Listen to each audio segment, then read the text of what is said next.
எனக்கு அன்பான சகோதர சகோதரிகளே, இயேசுவின் நாமத்தினாலே உங்களை வாழ்த்துகிறேன். நாம் இன்றைக்கு அர்த்தம் அறிந்து கொள்ள போகும் வேதாகம வார்த்தை இதமியம்.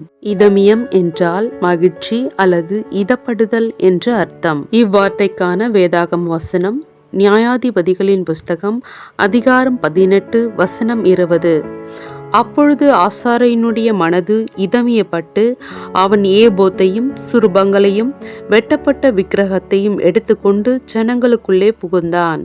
எப்ராயிம் மலை தேசத்தானாகிய மீகா என்பவன் தன் வீட்டிலே ஒரு ஏபோத்தையும் சுரூபங்களையும் உண்டு பண்ணி வைத்திருந்தான். அவன் பரதேசியாய் போய்கொண்டிருந்த பெத்லேஹேமிலிருந்து வந்த ஒரு லேவியனை தனக்கு ஆசாரியனாய் இருக்கும்படிக்கு கேட்டான். அவனும் அதற்கு சம்மதித்து அவனுக்கு ஆசாரியனானான்.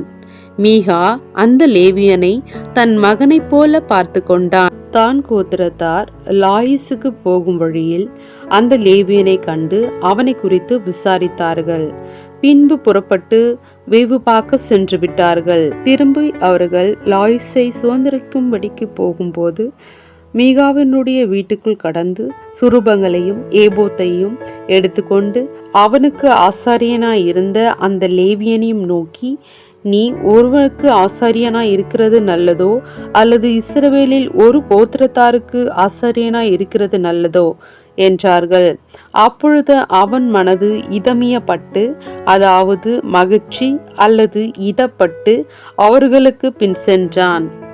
கர்த்தருக்கே மகிமை உண்டாவதாக.